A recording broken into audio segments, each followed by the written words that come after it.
Hello guys. आज mathematics M1 के syllabus का डिस्कशन करेंगे हम लोग। तो सबसे पहले डिस्कशन में यूनिट नंबर 1 की बात करते हैं। तो यूनिट नंबर 1 में क्या है? कैलकुलस। कैलकुलस में टॉपिक 60 टॉपिक हैं। 60 टॉपिक्स में अगर बात करें तो जैसे टॉपिक में रोल्स थ्योरम हो गया, मीन्स वैल्यू थ्योरम हो गया, समझे ना, expansion of function by MC हो गया, टेलर सीरीज हो गया, Taylor one variable two variable होते हैं, पार्शियल डिफरेंशिएशन हो गया, मैक्सिमम मिनिमम हो गया, ये ऐसे हैं। तो अगर मैं इम्पोर्टेंट की बात करूँ ना, अगर तो सबसे ज़्यादा ये अपना कितना है, 110% आने की संभावना रहती है। और ये जो है टू वेरिएबल, वन वेरिएबल नहीं, ओनली टू वेरिएबल, ये तो 110% आएगा, इसमें कोई डाउट नहीं रखना। अगर बात करें इसका तो ये 90% के इसके चांसेस होते हैं। बस यूनिट नंबर 1 से इतना पढ़ लोगे तुम्हारा M1 निकल जाएगा। ये 25 से 30 मार्क्स के 2 क्वेश्चन आएंगे। इससे कितने क्वेश्चन आएंगे? 2 क्वेश्चन। अगर मैं बात करूं यूनिट नंबर 2 की, तो यूनिट नंबर 2 में टोटल आपको कितने पढ़ना है? 6 टॉपिक पढ़ना है। 6 टॉपिक में से पहला टॉपिक जैसे differential, integration, limit, summation of series हो गया, बीटा एंड गामा फंक्शन हो गया, समझे ना, एप्लीकेशन हो गया, application of integral equation, surface area, volume और रिवोल्यूशन, तो ये पढ़ लेना।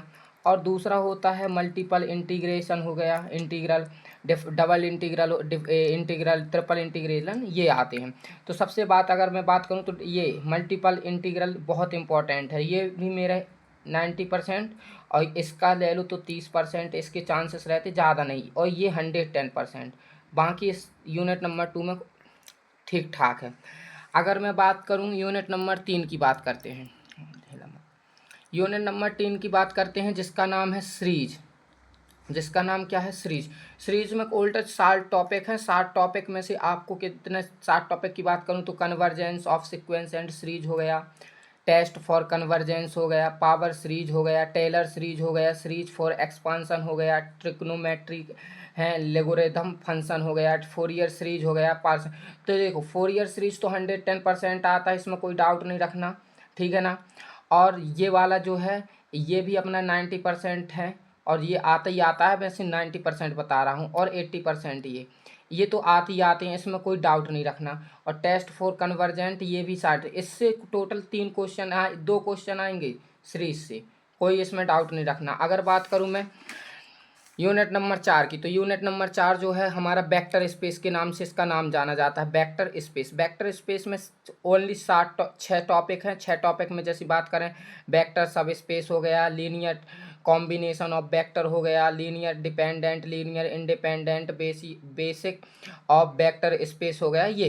तो ये लीनियर इंडिपेंडेंट और लीनियर डिपेंडेंट ये दोनों इंपॉर्टेंट होते हैं इसमें से, और ये वेक्टर स्पेस, और बाकी इसमें भी ठीक।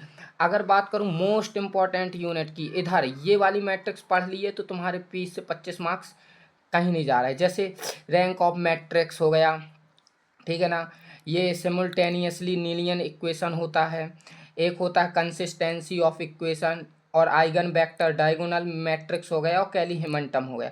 तो देखो मैं अगर बात करूं तो डायगोनल तो ये आते ही आते 110%, इसमें कोई डाउट नहीं रखना। आइगन वेक्टर का भी एक आएगा, कोई डाउट नहीं रखना। और इधर से तुम्हारा आता है कंसिस्टेंसी ऑफ इक्वेशन, ये तीन क्वेश्चन मैट्रिक्स से 3 क्वेश्चन 110% आएंगे ही आएंगे, इसमें कोई डाउट नहीं रखना। इसमें इतना तो सबसे पहले अगर मैं बोलूं तो अपन लोग कौन सी यूनिट पढ़ेंगे, सबसे पहले तो मैं बता रहा हूं आपको। सबसे पहले अपन पढ़ेंगे मैट्रिक्स को, सबसे पहले इसी चैनल पे यस्टरडे मैथ्स में आपको सबसे पहले यूनिट नंबर 5 पढ़ाएंगे। यूनिट नंबर 5 मैट्रिक्स करने के बाद में अपन क्या करेंगे, यूनिट नंबर 1 को शुरू करेंगे। यूनिट नंबर 1 शुरू करेंगे, देन इसके बाद यूनिट नंबर 2 पढ़ाएंगे, इसके बाद यूनिट नंबर 3 पढ़ेंगे जिसका नाम है सीरीज, और इसके बाद पढ़ेंगे वेक्टर स्पेस। आपको फुल मतलब कहीं कोर्स वगैरह लेने की ज़रूरत नहीं है, कुछ नहीं है, पूरा एक्यूरेट डिक्टो का डिक्टो एज इट क्वेश्चन पेपर में आएगा। बस आपको इस चैनल को सब्सक्राइब करो, लाइक करो, शेयर करो, और अपने दोस्तों पास पहुंचाओ। Thank you.